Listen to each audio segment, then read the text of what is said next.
খালু আমাকে বলে যে তুমি আয়েশা পরে এই জায়গায় মাদ্রাসায় ভর্তি করে দেবো। অপাস করুন না, এই খালুর মুখ সম্মোচন হয়েছে, এই মেয়ের মুখ সম্মোচন হয়েছে। আমার দৃষ্টিতে দুইজনই সমান অপরাধী।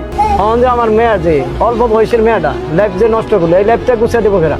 বড় ভাই বা বড় বোন বা বড় সন্তান যে থাকে তাকে স্যাক্রিফাইস করতে হয়, তাকে অনেক কিছু মেনে নিতে হয়। তাকে আসসালামু আলাইকুম, আপনাকে স্বাগতম আজকের আরও একটি নতুন ভিডিওতে। গাজীপুরে আলোচিত খালু ও বাগ্নের ঘটনায় এবার বেরিয়ে এলো আসল সত্য।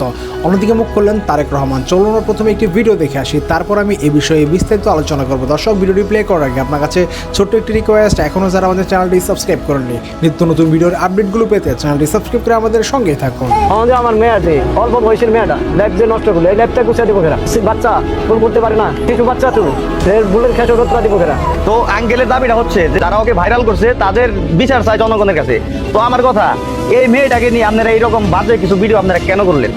ও একটা ভুল করতেই পারে, কেন আপনারা করলেন? কেন করছেন আমি তাও জানি।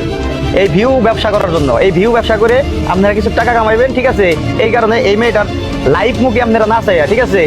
আপনারা এই মেয়েটার পুরাটা জীবন কিন্তু এখনো পড়ে রয়েছে, কেবলমাত্র 14-15 বছর। যে মিডিয়া তারা এমন ভাবে প্রচার করছে, ঠিক আছে? তারা ভালোকে খারাপ করছে, খারাপকে ভালো করছে। আমাকে জিয়া হাসান ফোন দেয়। ফোন দেওয়ার পরে আমি বলি যে আমার লাইফটা সে নষ্ট করে দিছে। তারপর আমার তার পরিবর্তে সে বলে যে আমি চাইলে তাদের সাথে ভিডিও করতে পারি। এরপর এমনি তো মান সম্মান গেছে গেছে, সবাই দেখছে সব কিছু, এখন দেখলে কোনো সমস্যাই হইব না, যে যেমন হয় তাই করবে।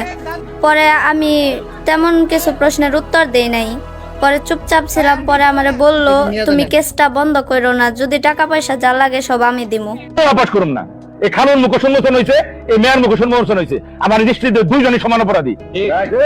বয়স কম, এই কারণে মেয়ের ব্যাপারে একটু সিম্পেথি আছে, সেটা আমারও আছে, আপনাদেরও আছে, আমি মেনে নিছি। কিন্তু কথা হলো, যে অপরাধ করছে, এই ধরনের অপরাধ যদি এখন আমরা রুইখানা দেই, এই ধরনের অপরাধের বিরুদ্ধে যদি কথা না বলি, তাহলে কয়দিন পরে দেখা যায় এই অপরাধ বেড়ে যাবে। ভাই, যদি বিয়ে দিয়ে দিতাম, খালুর সাথে মেয়ের বিয়ে দিয়ে দিতাম, আমাদের বাচ্চা কাচ্চারা কি মেসেজ পাইতো? আমার অপরাধ কি? আমার অপরাধ হলো সমাজ, আমি একটা মেসেজ দিচ্ছি। কি মেসেজ? যে আমাদের যে মেয়ে সন্তান কোনো জায়গায় নিরাপদ না, খালুর কাছে, মামুর কাছে, নানার কাছে, দাদার কাছে, কোনো জায়গায় যে মেয়েরা নিরাপদ না, এই মেসেজটাই তো আমি দিছি। আমি যখন এই মেয়েটার ভিডিও করি, মেয়েটা তখন শিশু ছিল, শিশু। তার আমি বুঝি একটু যে মাছ খুলিয়ে তার আমি শিশুটার বক্তব্য নিছি।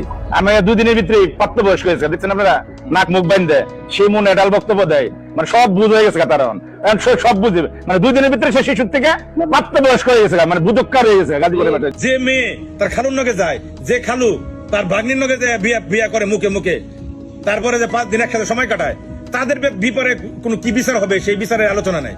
আমি কেন এটা তুলে ধরলাম? অপরাধ হলো আমার এটা।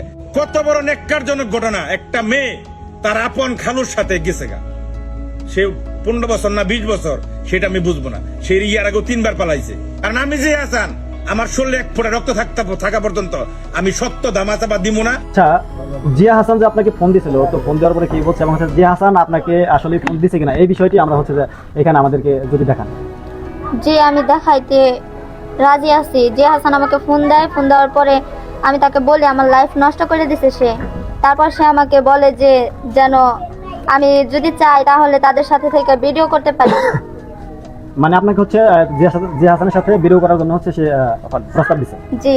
আচ্ছা, তো জিয়া হাসান যে আপনাকে ফোন দিয়েছিল, সেটা কল করতে বা হচ্ছে যে আপনাকে কল দিয়েছিল, সেটা কোনো প্রমাণ? তাদেরকে অনেক কিছু স্যাক্রিফাইস করতে হয়, তাদেরকে অনেক কিছু স্যাক্রিফাইস করতে হয়।